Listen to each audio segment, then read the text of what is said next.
मिथुन राशि वाले बंधुओं, स्वागत है आप सभी का, हृदय से अभिनंदन है। मिथुन राशि भेंट यूट्यूब चैनल में। तो मिथुन राशि वालों, जरा ध्यान से सुनिए। अगले 3 से 5 दिन आपके जीवन में थोड़े भारी रहने वाले हैं। चंद्रमा, जो कि मन का कारक है, धन का कारक है, मौके, अपॉर्चुनिटी और आध्यात्मिक ऊर्जा का कारक है, यह मारक होने जा रहा है। अष्टम राशि में चंद्रमा मारक हो जाता है और अष्टम राशि जो होती है चंद्रमा के लिए अच्छी नहीं होती, नीच का हो जाता है।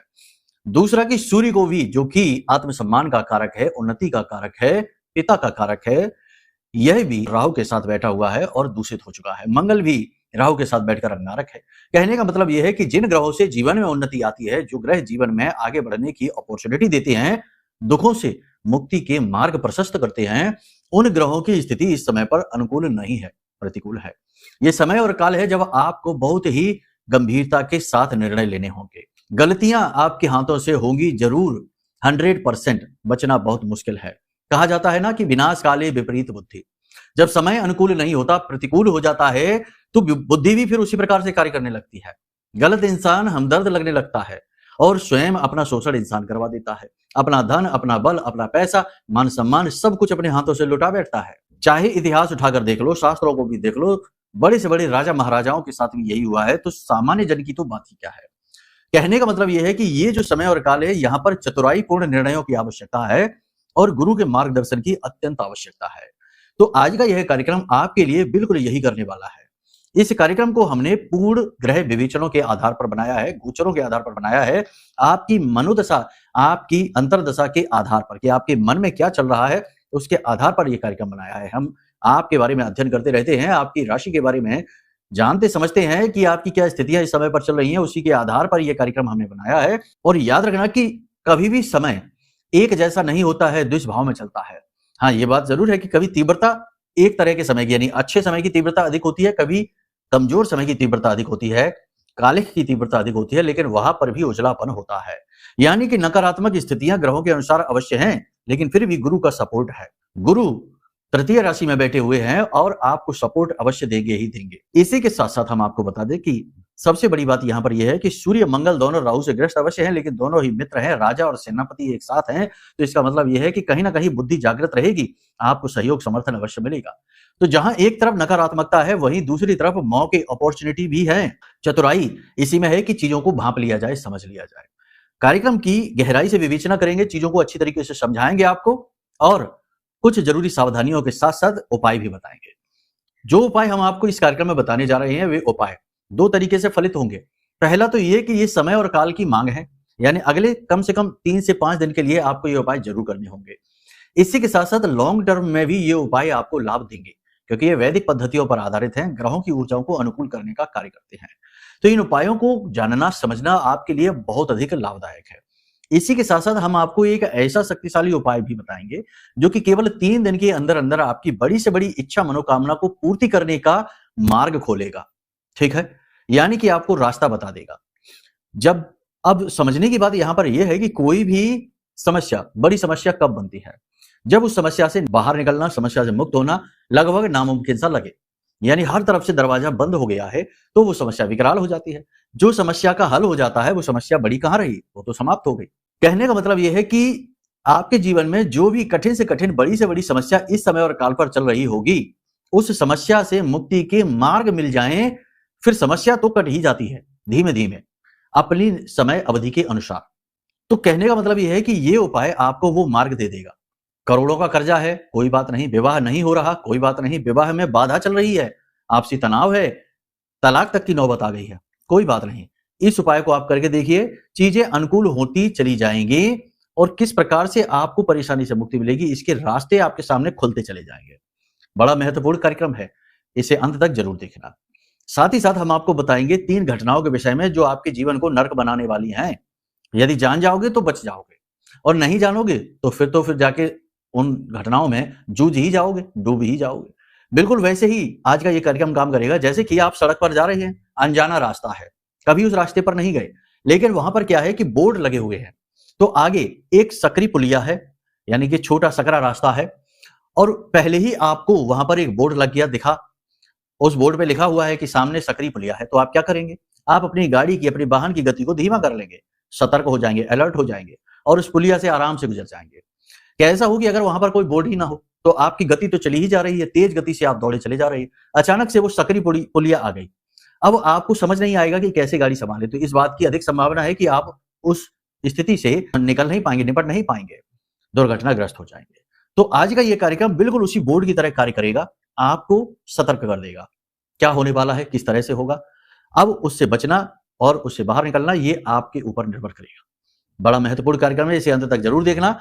ये आपके कल्याण के लिए बना है, गुरु आज्ञा को लेकर आया है, महामाई की विशेष अनुभूतियों के आधार पर तैयार किया गया है। अगर आप इसे देखेंगे तो आपका जीवन सफल होगा और हमारी मेहनत सफल हो जाएगी। तो चलिए इन्हीं शुद्ध भावों के साथ महामाई के दर्शन करिए और कमेंट बॉक्स में पूरे भक्ति भाव के साथ लिख डालिए, जय मां भद्रकाली कृपा करो। साथ ही साथ ये भी लिखिए कि हे महामाई, हम भी आपके परिवार के बालक हैं, आपके परिवार के सदस्य हैं, हिस्से हैं, हम पर कृपा बनाए रखना। अब इसी के साथ साथ एक सूचना है कि नवरात्रि में महाअनुष्ठान, देखो नवरात्रि शक्ति का जागरण होता है और इस समय और काल पर जो साधक हैं उनके लिए ये मेला लगने जैसा अवसर होता है, लूट होती है भक्ति की, भाव की, ऊर्जा की, उपलब्धियों की। तो अधिक से अधिक मेहनत करते हैं हम जैसे लोग जो शक्ति के साधक हैं। ऐसे में महामाई इस तरीके के प्लेटफॉर्म से जोड़ देती हैं, जैसे कि यूट्यूब है या कोई और, जिससे कि अधिक से अधिक लोग हमसे जुड़ते हैं और फिर ये दायित्व बन जाता है हम जैसे लोगों का कि सबका कल्याण भी हो, जो हमसे जुड़े भाव के साथ, महामाई से जुड़े। तो इसीलिए आपको ये अवसर है कि आप चाहें तो इस महाअनुष्ठान में भाग लेकर माई की कृपा अपने जीवन में ला सकते हैं। कृपा तो वैसे भी आएगी, चिंता की बात नहीं है, लेकिन ये अनुष्ठान माध्यम बन जाता है। तो यदि आप भाग लेना चाहते हैं, कृपा पात्र बनना चाहते हैं, तो कैसे भाग लेंगे, क्या क्रियाएं करनी होंगी, क्या अनुष्ठान में आपको करना होगा, सब कुछ आपको विस्तार से बताएंगे। वीडियो में नंबर है, इन नंबरों पर फोन कर लेना, सारी जानकारी आपको विस्तार से प्राप्त हो जाएगी। एक छोटी सी क्रिया आपको भी करनी होगी पूरे 9 दिन, 8 दिन की है इस बार की नवरात्रि, तो 8 दिन के लिए एक छोटी सी क्रिया करनी होगी, ठीक है। उसके साथ आपके घर में भी शक्ति का केंद्रण होगा, महामाई की शक्ति का जागरण होगा, ठीक है। तो चलिए यहां तक सारी बात आपने समझ ली है, अब अपने मूल विषय को शुरू करते हैं। जय माई की। बंधुओं, ज्योतिष और तंत्र विद्या के क्षेत्र में आचार्य अमित एक जाना माना नाम है।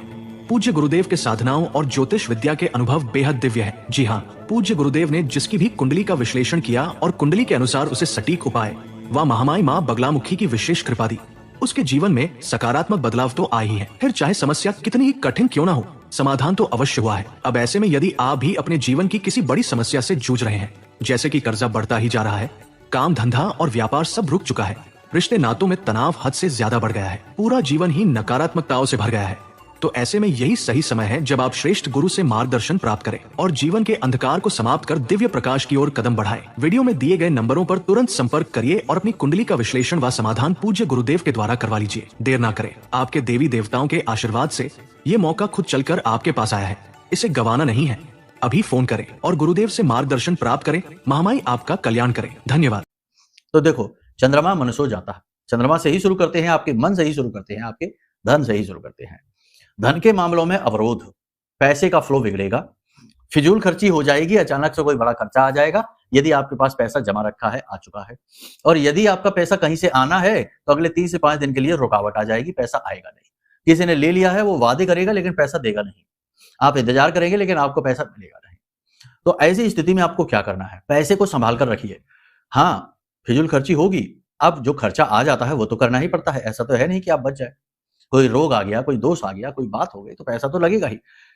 अब इसमें आप क्या कर सकते हैं, इसमें आप ये कर सकते हैं कि जो आपकी फिजूल खर्चियां हैं, कोई लग्जरी आइटम है, कोई गैर जरूरी सामान है जो आप लेना चाहते हैं बस अपने शौक के लिए, तो ऐसी स्थितियों में थोड़ा सा सतर्क हो जाइए, पैसों को कंट्रोल करने की कोशिश करिए। याद रखना कि देखो, जीवन में विभूतियां होती हैं, ज्ञान एक विभूति है, धन एक विभूति है, सद्बुद्धि एक विभूति है, रिश्ते नाते भी एक विभूति है, यानी ईश्वर के द्वारा जो दिया गया वो प्रसाद एक विभूति है। इनका सदुपयोग जब इंसान करता है, मानव करता है, तो एक तरीके से वह दैवीय कृपा का पात्र बनता है, और जब दुरुपयोग करता है तो दैवीय प्रकोप का पात्र बनता है, क्योंकि किसी ने कुछ उपहार दिया, गिफ्ट दिया, और आपने उसको तोड़ मरोड़ कर फेंक दिया, तो सामने वाला तो नाराज होगा ही, है ना। सरल भाषा में इसी तरह से चीजें समझाई जा सकती है। हालांकि भगवान के विषय में इस तरीके की बातें शोभा भी नहीं देती, लेकिन क्या करे, करना पड़ता है। जैसे कि वेदों में कठिन ज्ञान है, उसे सरल करके पुराणों में रखा गया कथा कहानियों के माध्यम से, ताकि सबके लिए रुचि उत्पन्न हो जाए, ज्ञान रोचक हो जाए। ऐसा ही कुछ है। तो कहने का मतलब यह है, पैसे को संभाल कर रखिए। दूसरा, मन को संभाल कर रखिए।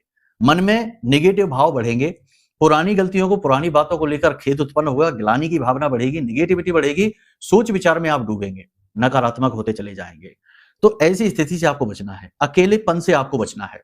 देखो, एकांत में होना बुरी बात नहीं, एकांत में हो जाइए, लेकिन जब मन में अकेलापन महसूस होने लगे तो कोई आपका हमदर्द, आपका अपना, आपका सच्चा, उसके साथ बैठिए और समय बिताइए। जी हाँ, वैसे तो हम ये कहते हैं कि एकांत में रहिए, कम बोलिए, लेकिन अब हम ये कह रहे हैं कि आप किसी अपने हमदर्द के साथ थोड़ा-सा अपना समय बिताइए। कहीं कुछ भी ना समझ में आए तो मंदिर चले जाइए, भगवान के सामने बैठ जाइए, उन्हीं से अपना नाता जोड़ लीजिए, उन्हीं को अपना पिता, उन्हीं को अपना सखा, उन्हीं को अपनी माँ बना लीजिए और उनसे मन की बात कहिए। अपने मन के बोझ को थोड़ा हल्का करने की कोशिश करिए। दूसरी चीज कि किसी भी नेगेटिव कार्य के लिए जो आपके जीवन में परेशानी चल रही है, आप ही उत्तरदायी हैं, ये बात सही है, लेकिन उसका दोष अपने ऊपर ना लीजिए, यानी अपने आप को बिना मतलब के अनावश्यक ब्लेम देने से बचें। लोग आपके ऊपर उल्टे-सीधे आरोप लगा सकते हैं, आपका अपमान कर सकते हैं, आपके ऊपर लांछन लगा सकते हैं, लेकिन अगर आप अपने आप में सत्य पर डटे हुए हैं, आपके अंदर कोई खोट नहीं, खामी नहीं, तो फिर अपने ऊपर अत्याचार ना करिए, नकारात्मक विचारों का प्रहार अपने ऊपर ना करिए, अपने आत्मबल को जगा कर रखिए। इसी के साथ-साथ सबसे अच्छी बात यह है कि बहते हुए जल को देखिए। अगर आपके पास कोई जल का स्रोत है, नदी है, तालाब भी है, झील है, चलेगा।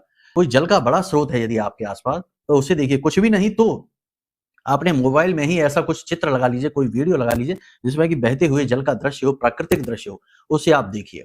इसी के साथ रात्रि के समय चंद्रमा के दर्शन करिए, ये आपके लिए अत्यंत शुभ रहेगा। इसी के साथ-साथ अपनी दिनचर्या को भी व्यवस्थित करने की कोशिश करिए। अपने रोजमर्रा के कार्यों को सही समय पर निपटाने की कोशिश करिए, थोड़ा बहुत डिले होगा। थोड़ी बहुत आपको रोजमर्रा के कार्यों में असुविधा भी होगी, स्वास्थ्यगत समस्याएँ भी होंगी। सर्दी-जुकाम हो सकता है, शरीर में हीट भी बढ़ सकती है, गर्मी पित्त भी बढ़ सकता है क्योंकि सूर्य मंगल का मेल है, तो पेट में छाले, मुंह में छाले भी हो सकते हैं। पानी अधिक पीना है और हल्का सुपाच्य भोजन ग्रहण करना है, बाहर का भोजन खाने से, दूषित भोजन ग्रहण करने से बचना है। अपने मन के भाव किसी के सामने स्पष्ट तौर पर प्रकट करने से बचना है। अपना धन किसी के हाथों में देने से बचना है। पेट से जुड़े रोग, पाचन तंत्र से जुड़े हुए रोग आपको परेशान कर सकते हैं। स्त्री के लिए खास तौर पर, यानी जो गृहिणियां हैं, जो वर्किंग वुमेन हैं, उनके लिए ये समय खास तौर से थोड़ा-सा डिफिकल्ट कहा जाएगा, कठिन कहा जाएगा। उन्हें संघर्ष करना पड़ेगा। अपनी ही बात कहने के लिए, अपनी ही सत्यता को साबित करने के लिए जूझना पड़ेगा, स्ट्रगल करना पड़ेगा। साथ ही शरीर में किसी विशेष भाग में लगातार दर्द रहने की समस्या, ये अलग से रहेगी और स्त्री जन्य रोग, यानी स्त्रियों से जुड़े हुए रोग ही परेशान और करेंगे। तो कहने का मतलब ये है कि ये महिलाओं के लिए थोड़ा समय कठिन होने वाला है। चंद्रमा एक स्त्री ग्रह है, तो उस लिहाज से ये यहाँ पर स्त्री तत्व को ज़्यादा प्रभावित करेगा। ठीक है? यहाँ पर 2-3 चीज़ें आपके साथ हो सकती हैं। झूठी अफ़वाह आपके खिलाफ फैलाई जा सकती है, आपकी किसी पुरानी गलती को सामने लाकर आपको लज्जित किया जा सकता है और आपकी किसी कमज़ोरी पर प्रहार किया जा सकता है। तो अपने मन की बातें किसी को स्पष्ट तौर पर ना बताएँ, मन के भेद, मन के राज, मन की भावनाएँ किसी के सामने उजागर ना करें, अपने आप को थोड़ा रहस्यमयी बनाने की कोशिश करें और अपने और पराये का सही भेद करें। कौन सचमुच में आपका अपना है, जिससे आप अपने दिल की बात, दिल के रहस्य, मन की भावनाएँ बता सकते हैं और कौन ऐसा है जो आपकी इन बातों का दुरुपयोग करेगा। ऐसे व्यक्तियों से बचने की कोशिश करें। अब यहाँ पर 3 तरीके की घटनाएँ हैं जो कि आपके लिए गलत हो सकती हैं, आपके लिए कठिन समय का आमंत्रण हो सकती हैं। पहली घटना यहाँ पर ये होगी कि आप नौकरी बदलने का, यानी अपने प्रोफ़ेशन को चेंज करने में जल्दबाज़ी कर सकते हैं। ये समय ठीक नहीं है, इस समय पर ऐसा ना करें। सबसे बड़ी बात कि कम से कम 14-15 तारीख से पहले तो ऐसी स्थिति लाए ही नहीं, जबकि सूर्य का गोचर हो जाने दीजिए, सूर्य को राहु से मुक्त हो जाने दीजिए। उसके बाद अपने प्रोफ़ेशन को चेंज करने के बारे में सोचना है, उससे पहले नहीं। तो पहली ये गलती, क्योंकि वो स्थिति ऐसी होगी कि आधी छोड़ पूरी को धावे, आधी मिले ना पूरी पावे। पता चला कि सामने तो अपॉर्च्युनिटी दिख रही है, लेकिन हमने इसको छोड़ के उधर गए और वहां पर भी गुड़ गोबर हो गया, कुछ भी नहीं मिला। तो कहने का मतलब यह है कि थोड़ा सा धैर्य से काम लेना है। दूसरी स्थिति ये कि कोई बड़ी डील, बिजनेस डील, कोई प्रॉपर्टी से जुड़ा हुआ कोई एग्रीमेंट, किसी भी तरीके की डील, एग्रीमेंट साइन करने से पहले बहुत सावधान रहना है। हस्ताक्षर सोच समझ कर करना है और सबसे बड़ी बात कि पेपर वर्क को अच्छी तरीके से समझ लेना है, पढ़ लेना है, समय लेना है, उसके बाद ही आगे बढ़ना है, क्योंकि डील में फ्रॉड हो सकता है, इस बात की प्रबल संभावना है। ठीक है? इसी के साथ-साथ कीमती सामान, आभूषण या फिर कोई जरूरी पेपर वर्क, कोई डॉक्यूमेंट आपका खो सकता है, जिसकी आपको बहुत जरूरत रहेगी, जिसके बिना आपका काम रुक जाएगा। ये ऐसी घटनाएं हैं जो आपके जीवन में घटित होकर ही रहेंगी, लेकिन यदि आप थोड़े से अलर्ट रहेंगे, अपनी चीजों को व्यवस्थित रखेंगे, अपनी जानकारी में रखेंगे या फिर चीजों में आप ज्यादा सतर्क होकर इन्वॉल्व होंगे, तो आप इन चीजों से बच भी जाएंगे। ठीक है? जिन लोगों का विवाह नहीं हो रहा है, उनका विवाह की बातें तो चलेंगी, लेकिन विवाह रुकेगा नहीं इस समय पर। ठीक है? हल्का बुखार और सिर दर्द की समस्या आपको रह सकती है, सिर में भारीपन की समस्या रह सकती है, सोचने विचारने की क्षमता आपकी कमजोर हो सकती है। तो थोड़ा सा अपने आप को रिलैक्स फील कराएं, नींद अच्छी लें, समय पर सोएं, अनुशासन के नियमों का पालन करें। सोशल मीडिया पर पर्सनल पोस्ट ना डालें। इस समय और काल पर राहु प्रबल है, आपकी ऊपर कई तरीके की चीजें आ सकती हैं, जैसे कि नजर, टोना टोटका, तंत्र मंत्र, या फिर किसी प्रकार की कोई नेगेटिव चीज जैसे झूठे लांछन आरोप वगैरह, किसी तरीके का कोई फ्रॉड भी आपके साथ हो सकता है। जीवन साथी के साथ किसी भी बात को लेकर बहस ना करें, उनके साथ एग्री करें या फिर मौन हो जाएं। बहस करना आपके लिए ठीक नहीं होगा, आपके लिए खतरनाक होगा। इसी के साथ साथ आपके जीवन साथी किसी बात को लेकर आपसे जिद कर सकते हैं, तो उनकी बात को समझने की कोशिश करें, उनके मन को समझकर उनके साथ व्यवहार करें, मनमानी करने की कोशिश ना करें। दांपत्य जीवन में किसी प्रकार का छोटा मोटा ही सही लेकिन तनाव उत्पन्न अवश्य होगा। आपको ऐसा लगेगा जैसे कि आपका जीवन साथी मनमानी कर रहा है, आपकी बात समझने की कोशिश नहीं कर रहा है, लेकिन मजबूरी में आपको उसका साथ देना ही पड़ेगा। अपनी आलोचना को स्वीकार करने का सामर्थ्य आपको रखना होगा, क्योंकि आपकी तीखी आलोचना होगी जिसे आपको सहन करनी ही पड़ेगी। अपने स्वभाव पर, अपनी अच्छाई, अपनी नैतिकता पर थोड़ा नियंत्रण रखें और इसे ज्यादा व्यवहारिक बनाएं, प्रैक्टिकल बनाएं और थोड़ी सी चालाकी अपने स्वभाव में लेकर आएं, अपना दुरुपयोग ना होने दें। ये सबसे महत्वपूर्ण विषय है, इस पर आप ध्यान दीजिए। इसी के साथ साथ सबसे बड़ी बात, 3 चीजों में इसे समराइज करेंगे आज की पूरी भविष्यवाणी को। पहली चीज यहां पर ये कि अपने मन का विशेष ख्याल रखिए। अपने गुरु, अपने मालिक, अपने पालक स्वयं बनिए। किसी के भरोसे ना बैठिए, किसी से कोई उम्मीद ना करिए, स्वयं से उम्मीदें बनाइए और उन्हें पूरा करिए। अगर आप अपने जीवन में कहीं पर फंसे हुए हैं, स्ट्रगल कर रहे हैं या पिछड़ गए हैं, तो उसके लिए आपका दोष नहीं है। आपने कर्म करने में, मेहनत करने में कोई कसर नहीं छोड़ी। लेकिन हर एक चीज हमारे जीवन में हमारे मन की हो जाए ऐसा कोई आवश्यक नहीं है। हमारे प्रारब्ध भी है, हमारे खुद के कर्म भी हैं, कभी कभी हमारी गलतियां भी हैं और कुछ ईश्वर की मर्जियां भी हैं। इन सबको स्वीकार करके जीवन में आगे बढ़ना चाहिए। तभी तो कहा गया है कि जाहि विधि राखी राम ताहि विधि रहिए, है ना। जो भगवान देता है उसे स्वीकार कर लीजिए। इसी के साथ साथ दूसरा सबसे बड़ी बात कि पैसे को संभाल कर रखिए। फिजूल खर्ची वाली चीजें जो है ना, पैसे का हिसाब किताब बराबर करिए, फिजूल खर्ची से बचने की कोशिश करिए। तीसरी चीज, अपनी सेहत का विशेष ख्याल रखिए। सेहत गिर सकती है, खराब हो सकती है, थोड़ा फिजिकल मूवमेंट अवश्य करें।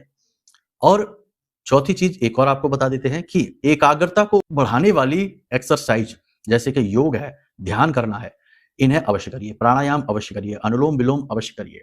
आधे घंटे के लिए, 1 घंटे के लिए किसी भी एकांत स्थान में आंख बंद करके लिए बैठ जाइए। मन से विचारों को दूर करने की कोशिश करिए, ठीक है। विचार तो आएंगे ही, वो नहीं रुकेंगे। अगर कोई व्यक्ति कहे कि हम विचार बहुत आते हैं, कुछ ऐसी तरकीब बताइए जिससे कि विचार ना आए और हम ध्यान कर पाए, तो ऐसी कोई तरकीब नहीं होती है। विचार आएंगे ही, आपको उन विचारों को छेड़ना नहीं है। कैसे? आपको लोग पूछते हैं कैसे करना। मान के चलो कि आप आंख बंद करके बैठे हो और आपके मन में विचार आ गया कि अरे आज ऑफिस में हमने ये कागज होना था, साइन होना था, इसमें तो साइन किया ही नहीं। फिर आपने इस विचार को पकड़ लिया। अब आपने कहा कि चलो अब इसके बाद क्या होगा, इसके बाद हमारे ऊपर ये आरोप लगेगा, तो हम ऐसी बात बोल देंगे कि ये हो गया था, वो हो गया था। आपने विचार को पकड़ लिया और अब उस विचार के ऊपर विचार बनते चले जा रहे हैं, एक लेयर के ऊपर लेयर बनती जा रही है। करना क्या था? आपके मन में विचार आया, आपने पेपर पे साइन नहीं किया है। अब आपको ये सोचना था कि ठीक है, जब जाएंगे तब देखेंगे, अभी फिलहाल ध्यान करते हैं। तो आपने उस विचार को पकड़ा नहीं, वो जैसा आया आपने उसे वैसा ही वापस कर दिया। इस तरह से विचार आएंगे, आप उन्हें छोड़ते जाइए, देखेंगे जब जाएंगे तब देखेंगे, देखेंगे जब जाएंगे तब देखेंगे। इस तरह से चलेगा तो धीरे धीरे विचारों की गति जो है ना वो धीमी हो जाएगी, क्योंकि विचारों का ये स्वभाव है कि आप जितना ज्यादा विचारों को पकड़ेंगे उतनी तीव्रता से नए विचार आएंगे, और विचारों को जब आप पकड़ेंगे नहीं तो उनकी तीव्रता कम होती चली जाएगी और धीरे धीरे आप ध्यान में एकाग्र हो जाएंगे, एक्सपर्ट हो जाएंगे। यही है ध्यान, और कुछ भी नहीं है, ठीक है। फिर भी ध्यान करते ना बने तो आपके आसपास घड़ी होगी, उसकी टिकटिकी जो चल रही है ना थोड़ी थोड़ी देर में, उस पर ध्यान लगाइए। अपनी श्वासों पर ध्यान लगाइए। अपनी अंगूठों को, अपनी उंगलियों को इस तरीके से स्पर्श कर लीजिए। इनके अंदर जो पल्स चल रही है उस पल्स को फील करने की कोशिश करिए और उस पल्स पर ध्यान लगाइए। फिर तो बहुत सारी विधियां हैं, ठीक है। उस पल्स पर ही ध्यान लगाते रहिए, उस टिकटिकी पर ध्यान लगाते रहिए। इस तरीके से आप अभ्यास कर सकते हैं। ये बहुत ज्यादा आवश्यक है, अभी के लिए नहीं, हमेशा के लिए, आजीवन के लिए। तो इन विधियों के आधार पर आप अपना ख्याल रखने की कोशिश करिए। साथ ही साथ जो भविष्यवाणियां हमने बताई हैं इन पर आप ध्यान दीजिए, कुछ सावधानियां बताई हैं इन पर आप ध्यान दीजिए। अब बात करते हैं उपाय की, क्रियाओं की। तो देखो बहुत ही छोटे छोटे उपाय हैं, समय काल के अनुसार हैं। सबसे पहला उपाय आप ये करिए कि आटे की पंजीरी बनाइए। आटे में थोड़ी सी शक्कर मिलाइए, घी मिलाइए, भून लीजिए आटे को और उसमें जो मिला सकते हैं मेवे वगैरह वो मिला लीजिए। और इसके बाद प्रतिदिन, अगले 3 से 5 दिन प्रतिदिन जो बड़े वृक्ष होते हैं उनके जड़ के आसपास कीट पतंगे, चींटी वगैरह होती हैं, चींटियां होती हैं, वहां पर जाके इस आटे को फैला दीजिए। प्रतिदिन का ये कर्म करिए। गाय को अपने हाथ से भोजन कराइए, यानी कि उसे रोटी खिला दीजिए या फिर उसे चारा अपने हाथों से खिलाइए। कच्चे आलू काट के बीच में थोड़ी हल्दी लगाकर पिसी हुई और ये आलू उसे खिलाइए।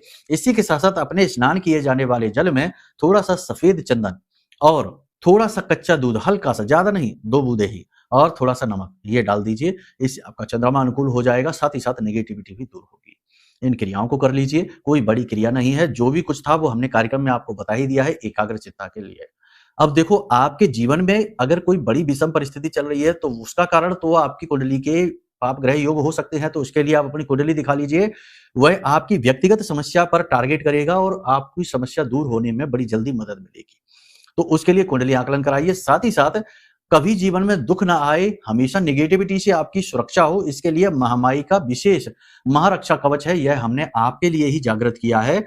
जिस भी व्यक्ति ने इस कवच को अपने जीवन में मंगाया है, उसके जीवन में इंस्टेंटली कुछ ना कुछ लाभ तो अवश्य प्राप्त हुए हैं।